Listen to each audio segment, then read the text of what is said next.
Hello, hello. This is Tanya Jones Lucy coming to you from Butterfly Effect Counseling and Consulting LLC. Just wanted to come on here. I'm outside. Hopefully, you can hear me. Don't forget, click like and subscribe. And don't forget to hit that notification button so you don't miss a thing. I'm coming to you outside. The person you are about to hear from is a very dear friend. And I would love for you to hear her heart, to hear her journey. And we're going to dive into grief today. So sit back, relax, and let's dive in. I introduce to you my very good friend, my sister in Christ, Deana Taylor, as she talks to us about her healing journey through grief. Hi, everyone. Tanya Jones Lucy here. And like I said, we have a very special person with us today. This is not only a friend of mine, and I know I keep saying everybody's a friend, but everyone truly is a friend. I can't help it. I got good friends and people in my life. However, this is a special friend, and not only a friend, this is my sister, okay? She is a sister in Christ. She's a sister in my life, okay? And always will be. So this is the one and only Deana Taylor. Deana, thank you. Thank you. Thank you for being here. You're very welcome. Thank you for asking me. So we're going to be diving into some grief today. Yep. And Deana's going to share her story. Deana's story is going to be special to her, and she's going to share it in the way that she experienced it. Yep. And that's what we're going to listen to today. So sit back, relax, and here's Deana. So Deana, can you please share with us what was the experience that you went through that completely changed your life and flipped it upside down? Well, it's September 18th, 2023. My husband, we were together 22 years, married 19 years at that point, passed away from cancer. Mm-hmm. And can you tell me, this is not, I always do this to everybody. This is not on my paper. Okay. As far as the length of time that you guys were going through his cancer diagnosis and treatment, what was that like? What was the length of time? So, this is going to get a little bit TMI for a moment, but Okay. I'll just share it out. So, my husband, Robert, was very good about going to doctors and all those sorts of things. So we went in, it was time for his colonoscopy. Mhm. We did the original one, and I want to say it was September of 2022, but they weren't able to go. The scope wasn't able to go all the way up. They said it was too windy. Okay. So they sent us for a digital image. So we went for the digital one in later in September, and so in that image they saw a shadow on his lung. So thankfully, we saw that. And so he went in and they did some more testing, and we found out definitely by January that it was indeed cancer. By January. Yeah. Ooh. And then we lost him in September. So our entire journey of knowing exactly what was going on was only about 9 months. Oh, wow. Yeah. Okay. Okay. So, in regards to grief, have you experienced, or I know that you have experienced, many grieving periods. So, one of the things I was thinking about is throughout your lifetime with these many grieving experiences, how is this grief different from past griefs? I think I lost my dad when I was 24. He was only like 41, 44, somewhere in there. Grandparents, close friends, like I've had a lot of grief. But this one definitely was a deeper, it definitely hit differently. Because I think we always know in the back of our minds, our parents, our grandparents are not going to be around forever. Even our friends, we don't expect them to die, but there's always that knowledge that maybe something can happen and you guys will part ways.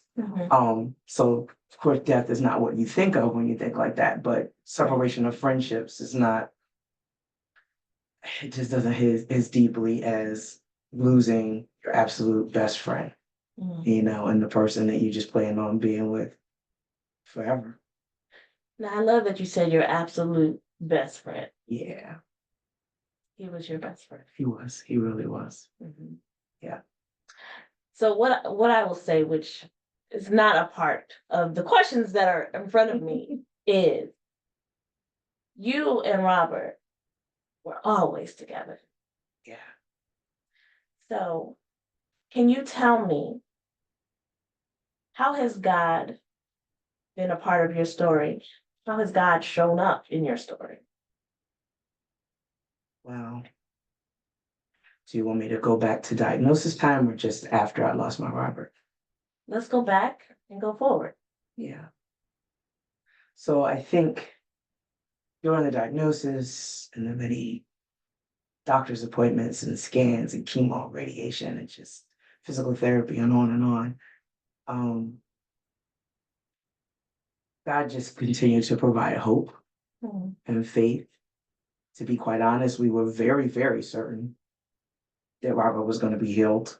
I know we felt that way. I know we spoke about it. I know you said you felt that way. Yep. The church family, everybody, God's going to heal him. Yeah. And so we absolutely leaned on him in faith, and it just gave us the motivation to do all the things. Like Rob was the perfect patient. Whatever he was asked to do, he did it. And wherever he was, I was doctor's appointments, physical therapy, whatever needed to be done, I was alongside him. Yeah. But I think during that time, although Robert and I were already extremely close, God was just continuing to show us how special our marriage was, and continuing to just like weave us closer together. And then ultimately, when we didn't get what we thought God was promising us, I mean, he did heal him, but not here. I think I probably should have been praying that a little bit more. God, can you heal him on this side of heaven point? This side. Yes. Didn't do that part. But ultimately, God chose to take him home to him. It was deep and it was sad. It was so sad. And honestly, I was in shock. Yeah. Even though I was alongside him the whole time. And I saw the process, and God had been kind of whispering to me to prepare myself. But I was like, prepare myself what, for him to come home? Right. For like all of these things. But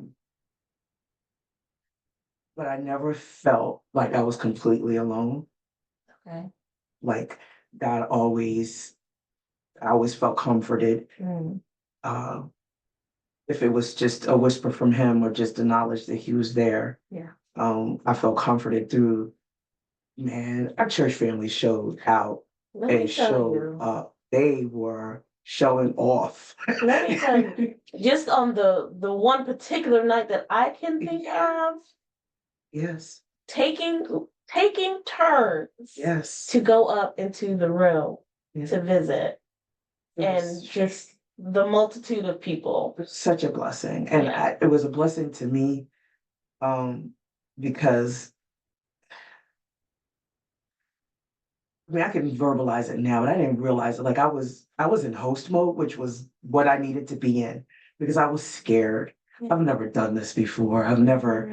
Heck, not only have I never been a wife before, I mean, he was like, now this is my first husband, but I never had to say goodbye to a husband before like this, Yeah. And so it was just so special that everybody showed up. And then for Robert, but those last few days he wasn't verbal anymore, but I could still feel him very much. And I don't think he understood how important he was to everybody until everybody started showing up, And so that was nothing but God just blessing us through his people. Yes. Yeah. So I know I experienced a special moment Yeah. when I was talking about Wakanda Forever. Y'all was so silly. Okay. And your husband was like, mm-mm. Yeah. He was like, because we were talking about the ending of that movie, and then I was like, oh, okay, that wasn't the best thing to say. You know, he's over here. Crazy thing, that's the last movie him and I went to go see together. Mm. Black Panther 2. Black Panther. That was so hard. We already knew Robert was sick too. I was like, are you sure you were sick? He was like, yeah.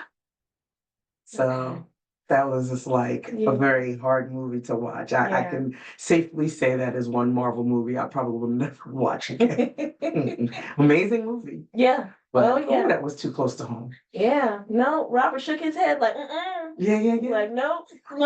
That is not he was fighting. My God, my husband was such a fighter. He fought. I mean, I literally had to tell him at one point when everything was just failing. His liver, his kidneys, everything's failing. He is in pain. I can tell he's in so much pain. He's not breathing well. And I literally just had to say to him, I said, baby, you have fulfilled every promise you've ever made to me. You have promised that you would fight and you have fought. Yeah. But this is a lot. And if you need to let go, I will miss you tremendously. Wow. But it's okay. Yeah. And he fought 3 more days because he's stubborn. And I love that about him. But when he finally let go, there was peace there. There was peace there. You know, yeah, there's peace there. And of course, God was all over that moment too. Mm-hmm. Yes. After. Yeah. I know you said before God, or I mean, before his passing or after his passing. Where was God after his passing? He was definitely there. Okay. But my heart posture was just, I wasn't closed, but I was like, you know how you have the television on, but it's on mute? So it's going. You better speak. And you're doing everything you need to do around the house. And something amazing is happening on TV, but you're not paying attention. You're just moving. And that's what it felt like for a while. It was like I knew he was there, but I could not hear him. I couldn't hear him. Ooh. I love that. I don't love that for you. No, I love what you're saying. And how many times do we find ourselves there when we're not even dealing with grief? We're dealing with other things as well, depression or. But isn't grief and depression like married? Absolutely. You're so married. Absolutely. Yeah. All right. So I want to allow you an opportunity to talk about another emotion. Yes, ma'am. That was anger. Yeah. I know we have had conversations briefly about being angry at God. Can you tell me a little bit about that, your experience? You know what? I really want to say it wasn't, I'll say maybe about a month and I experienced a day of just true anger. I was angry at God. I was angry at my husband. I'm standing here like we did all the things. We loved God. We served together. We got married. Then we had our kid, and I'm not knocking anybody who hasn't, but it's just like I'm in my mind at that moment, checking the boxes, right, as we do. I'm checking the boxes, and I'm like, how could you take him, Lord? And Robert, you promised, leave me here with a teenager. What are you doing? Look, I need filters. I didn't know that thing needed a filter. This thing needs a battery. I took care of all that stuff. Like, and I was just having this moment of anger and comedy at the same time because I couldn't even believe how upset I was. But honestly, the angry didn't last as long as I was just so deeply disappointed. I really was like, I felt like a child who just was begging their mom for something or their father for something that they really deeply wanted. And the parent was just like, no. And so I really felt that deep disappointment of why couldn't you just give me this? Right. You know? Mm, mm. I didn't think that was like he's cured and healed so many other people and things. Like Robert's a good dude and he's my dude, Lord. Yeah. You know what kind of a mess I am. Who else is gonna tolerate me? How are you gonna take my Robert? But I mean, I crack jokes because that's how I deal with things. Yeah, But yeah. I was just truly. It's funny. I remember explaining to somebody. It's like I felt like I was in the middle of a empty field with absolutely no direction. I didn't know which way to go. Mm. I knew the town was there somewhere. I knew the city was there somewhere, but I had no idea how to get there. And that's just how I felt for quite some time. Okay. So, besides the obvious of losing your spouse, what have been some other major concerns that you've had since moving in? So my husband was an amazing provider. Mm, And I absolutely thank God that he was forward thinking. mm, So the main concerns of financial well-being, the immediate once I figured out where everything was and things going, thank God that my husband had life insurance, good life insurance. Please get good life insurance. okay. Like, don't even wait. People wait. Just do it because we did not think my very healthy husband up until the cancer diagnosis, we had no idea he was gonna die like that. Can we talk about this for a second? Absolutely. Even with cancer, Yes. your husband didn't stop. He was He just really he was did. doing his thing. He Those was last 4 weeks was what really when he really slowed down, but he kept pushing. yeah. And you know how, and I'm talking to y'all now. You know how sometimes person looks sick, Yeah. Until the very end. not until the end. You would He never didn't know. lose his hair or anything. I was Nothing. amazed. Like He had those long, beautiful locks, and we went through 2 rounds of chemo. He didn't lose an ounce of hair. not an ounce. Not an ounce. It's crazy. So when and if we have permission, I would love to put a picture of you and your husband Oh, absolutely. at the end of the video. But Yeah. when we say physically fit. She's being generous. My husband was fine. Thank you for being gentle. I'm being gentle. Man, God bless me. My husband was fine. Yes, he was. Okay. All right. How has it been being a parent since the loss? You know what? I want to back up because I realized I didn't finish where I was going Let's with go. that. Yeah. So the financials are good. Mm-hmm. Very blessed there. But we set everything up to be the three of us, me, myself, and my daughter. Mm-hmm. Me, my husband, and my daughter. Mm-hmm. And so now it's just having to do it all by myself. And I know that it's funny because it doesn't sound like much, but we were a team. So if I dropped her off, he would pick her up or we would go together. So like those kind of concerns. Just and I cracked the joke, the filters, the batteries, my husband was the techie. Oh my gosh, the internet went down the other day and I was just like, but it seems like very simple things, but it was just, it's hard to explain how seamless our lives were, the way we were together. And we complemented each other so well. So I truly feel his absence on the daily basis, Yeah. The flip to that though is now that I was single for quite some time before I met my husband. We didn't meet until I was 28. I'm learning to feel empowered by having to do it all. Okay. Wasn't an easy transition. Right. But I know I had a choice to make. Yeah. Right. Yeah. I could sit and be sad and I say it like 52 times a day. I miss my husband. But I can't let that I can't let that move my actions or not move me. I have to move forward. Right. So those are the differences, the changes. Yeah. And I think that what you just said also leads into the next question, which is about parenting. Yeah. Because you have a teenager. Yes, I do. Yes, You I have a do. teenager. And so how has that been to go through the grieving process and care for a teenager Yeah. who has her own process? Well, first and foremost, I want to say that I think Alicia was definitely dipped in God's dust about 42 times before he gave her to us because she is a teenager who communicates. Yes. God's dust. Yes. I don't know how to explain it. His I love blessings it. is wrong. We're Sprinkled all over her. When I say ashes, to ashes, dust to dust, and before he formed her, he was like, let me give her a little extra Holy Yes. Spirit. I love it.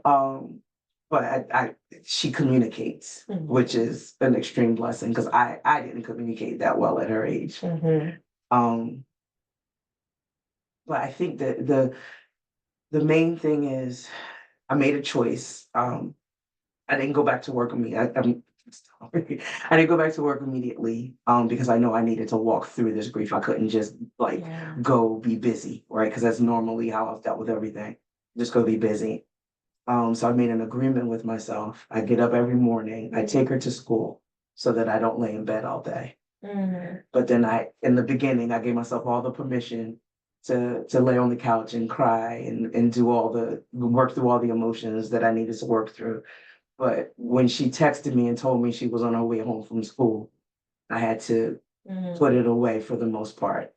Got it.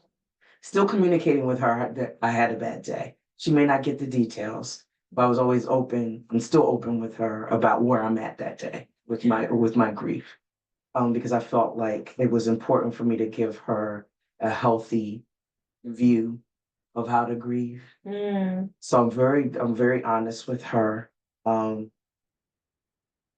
Like I said, we talk. She talks with me eventually, and if she doesn't share with me, I know she has good friends. Yeah. She has my sister who she can talk to, and she also our school district is amazing. She has a therapist at school that she sees once a week, just to make sure that she's in good, and she has taekwondo, and like we keep her, but she keeps busy. Yes. And she loves the taekwondo because my husband earned 2 belts while he was sick.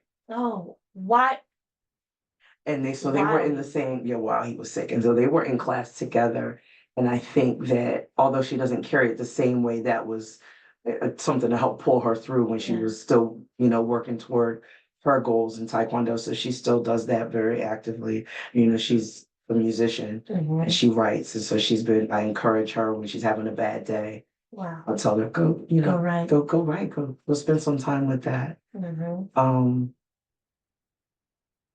But I just think the transparency is very, very much key. And we talk about them.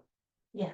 We talk about them all the time. Sometimes it's a joke, like somebody will cut me off in traffic and I'll be like, what daddy said, and we laugh. Or, sometimes there's stories that pop up that maybe she doesn't know about, or, a lot of those remember the time, those kinds of things. I think it's healthy because I just remember as a little girl, somebody murdered one of my uncles and like we never spoke his name. And I just thought, it almost makes it feel like he never existed. I loved my Uncle Daryl. He was my favorite, but my family never really spoke his name. And you bring out such a good point, right? When something happens in the families and then it's just like a cover up, like, oh yeah. Yeah. What happened? Don't talk about it. Don't talk about it. Don't make my grandmother cry. Like, there was a big thing. Nobody wanted to make my grandmother cry. And I get that, but I also felt like it just would have been so much healthier for the rest of us to have a cry together if we needed to. Yeah. So we talk. Oh, yeah. Wow. Okay. Oh, so Deana? Yes. What are some things that you wish others knew about your life right now? And then, what are some things that you wish others knew you needed? I think that currently it would be good for everyone to know that right now, the deep, deep sadness, I've been able to move through that. So when I'm having conversations, the assumption that I'm still like crying every moment, and now I have days, but at one point that was the day, that was every day. Right. So I have moments of that, but I'm definitely doing a lot better. Yeah. And so I think it's important for people to understand that I'm not where they left me the last time we spoke. I'm so glad you said that.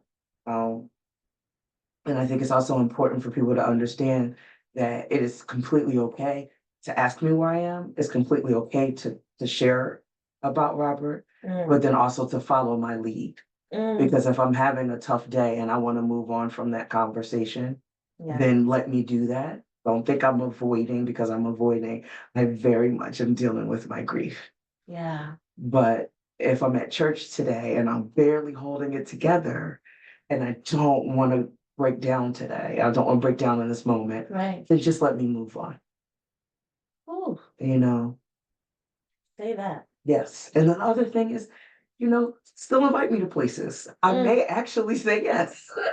I know sometimes, most times I say no, thank you, or I have something else going Right. on. But still invite me to places, still invite me to coffee. Still, it is the grieving process doesn't just stop Yeah. immediately after we, have the celebration of life with my husband. And I do have a lot of good friends that continue to follow up with me. Yeah. But I still need that kind of connection, that kind of community. Yeah. Yeah. Ooh. So one thing that I know, so if for those who don't know, everybody loves them some Deana, okay? And Deana had a very important role at our church where she was shepherding several people, and I'm gonna put it that way. Okay. I'm gonna receive it. Yes, ma'am. She was shepherding many people, I'll receive that. and many people not only loved you, but loved your husband, Yeah. right? And so you have made the choice to continue.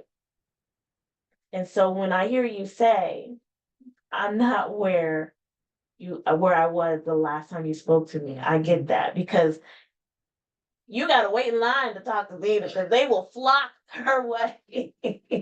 They will flock your way. When I was trying to hide in the back of the sanctuary. Even when you try to hide in the back. Not to mention me, come on. So I get that. I get that for you. And I love that you said that. Okay. I'm not where I was, right? Mm. Um, what are your hopes for the future? Wow. What's your next step? My next steps. So God and I are still in conversation about that, what my next steps are. But I know, as far as my work life, like I did not go back to the position that I had at the church. I just felt like in this season, I just wasn't spiritually equipped to continue to care for everyone. My emotions were connected, but if at that time I'm not hearing from God, I have no business doing what I was doing. So I made the choice to step down. Okay.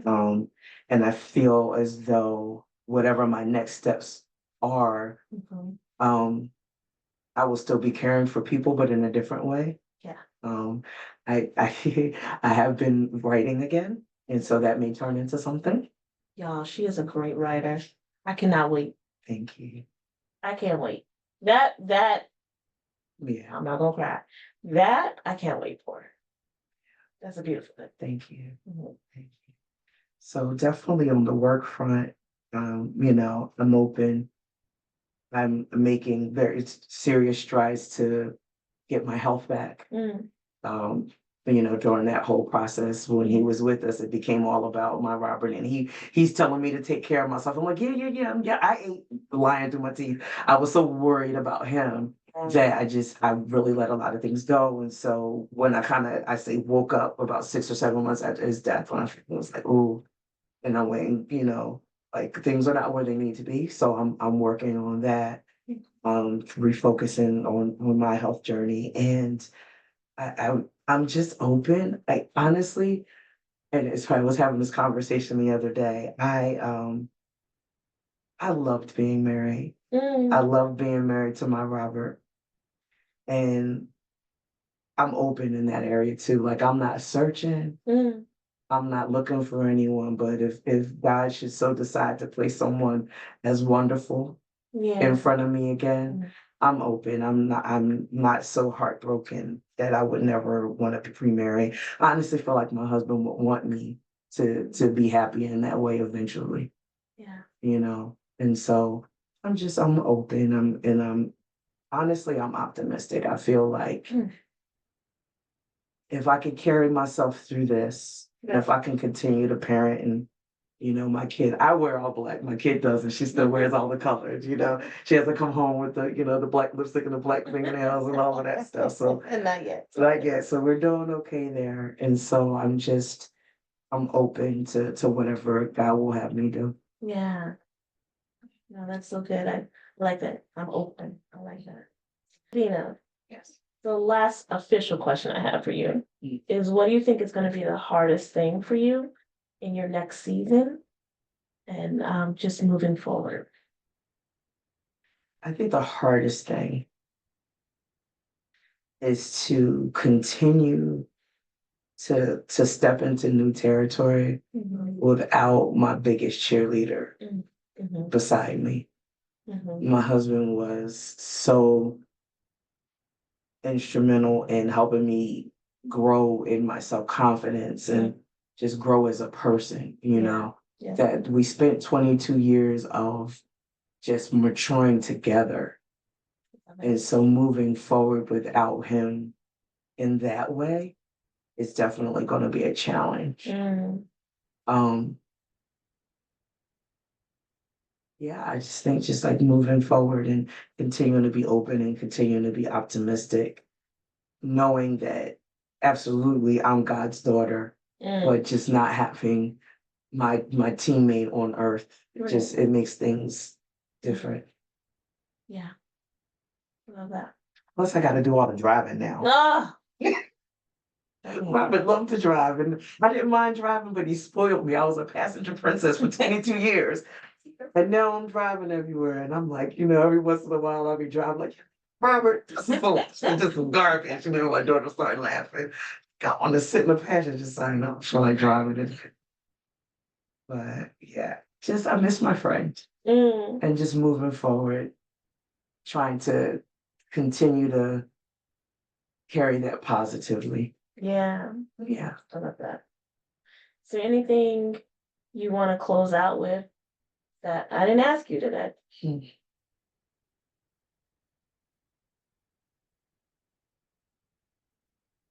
Been through some hard things. And I had a moment where I was like, can I tell you, I was always afraid something was going to happen to my Robert. He had a dangerous job. And not to get political, but he was a Black man in America. Yeah. There was always something. I was terrified of losing him. And I just, one day I was sitting there in the midst of my sadness. And I was just like, wow, I literally have just lived through my biggest fear. And although I'm extremely sad, I'm still here. Yeah. That part. I was like, wow, I guess I can do almost anything, Absolutely. And so I think I just want to share that your biggest fear is just that it's a fear. As long as you continue to believe in God and the positive voices that are around you, you can survive anything. I like it. Thank you. You're welcome. Whew. Thank you so much. You're very welcome, Andrea. All right, guys. We're signing out. Deana Taylor. See you next time.